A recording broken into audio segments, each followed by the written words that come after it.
दोस्तों आदाब अर्ज़ है, मैं अनीस अहमद खान हिंद वॉइस से आपसे मुखातिब हूँ। आज मैं अमेरिका के ऐसे शहर की कहानी बताता हूँ कि जिसका पूरा एडमिनिस्ट्रेशन मुसलमानों के हाथ में है, लेकिन वहाँ कोई सांप्रदायिक दंगा नहीं होता, ना कोई है यहाँ पर ये आवाज़ उठती कि यहाँ शरिया कानून लगा दिया जाएगा। सब क्रिश्चियन और मुस्लिम्स और दूसरी के 30 भाषाएँ बोली जाती हैं वहाँ पर। तो 30 जगह के लोग रहते थे। बांग्लादेश के सबसे ज़्यादा है वहाँ पर रहने वाले। इसके साथ ही यूरोपियन कंट्रीज़ के लोग वहाँ ज़्यादा रहने वाले हैं। वहाँ पर पूरा एडमिनिस्ट्रेशन जो मुसलमानों के हाथ में। उस शहर का नाम है हैम्पटन, मिशिगन जो उनका राज्य है उसका शहर है। वहाँ पर यहाँ अजान की आवाज़ें भी सुनाई देती हैं, गिरजे की घंटियाँ भी सुनाई देती हैं। कोई कंट्रोवर्सी नहीं है, कोई सांप्रदायिकता नहीं है वहाँ पे। मैं बता चुका हूँ कि यहाँ 30 ज़बानें बोली जाती हैं। 28 आबादी इसकी 28,000 है। यहाँ के जो मेयर है, सिटी काउंसिल के 68% जो वोट हैं वो मुसलमानों को पड़ते हैं।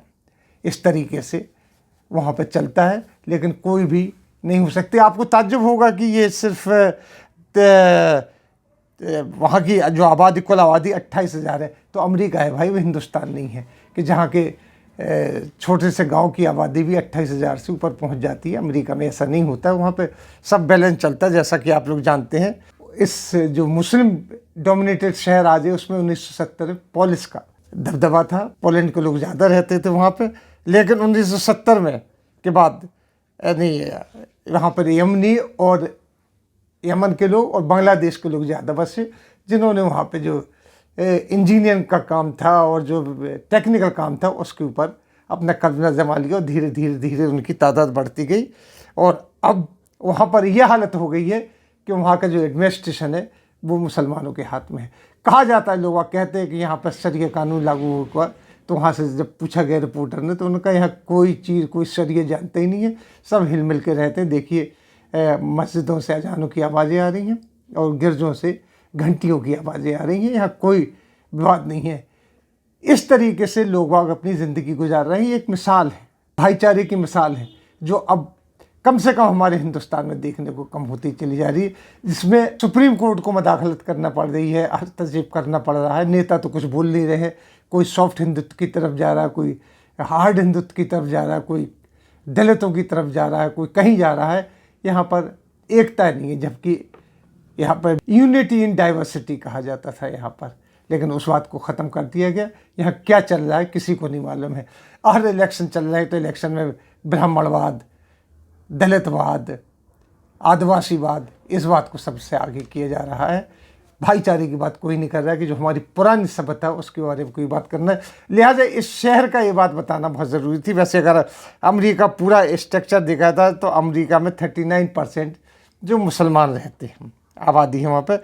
240 में जैसा अनुमान लगाया जा रहा है कि 240 में अमेरिका में दूसरी सबसे बड़ी जनसंख्या मुसलमानों की होगी। 2007 से पहले एक मुसलमानों के कांग्रेस में आया था, उनकी पार्लियामेंट जो कहलाती कांग्रेस में आया था। आज 4 मुस्लिम वहाँ पर कांग्रेस में है, लेकिन कोई झगड़ा, कम से कम मुसलमान, क्रिश्चियन और दूसरी जात का झगड़ा, सांप्रदायिक झगड़ा नहीं, वहाँ पर वैचारिक लड़ाई हो रही है।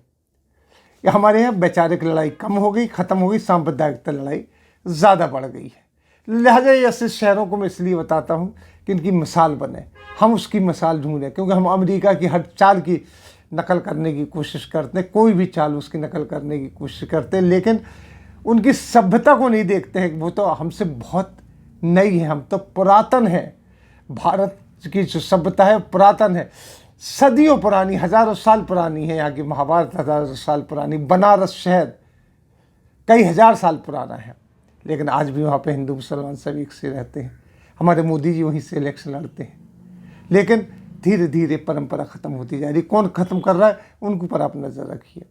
और जो हैम्पटन शहर है मिशिगन का, अमेरिका की, उसकी मिसाल सामने रखिए। वहाँ कोई शरीयत का झगड़ा नहीं है, कोई क्रिश्चियनिटी का झगड़ा नहीं है। एडमिनिस्ट्रेशन में मुसलमानों के हाथ में, तो मुसलमान अपना काम कर रहे हैं, कोई किसी के मामले में दखलंदाजी नहीं कर रहा है। इसी के साथ हम आपसे लेते हैं विदा। अगले अंक में फिर हाजिर होंगे, तब तक के लिए दीजिए इजाज़त।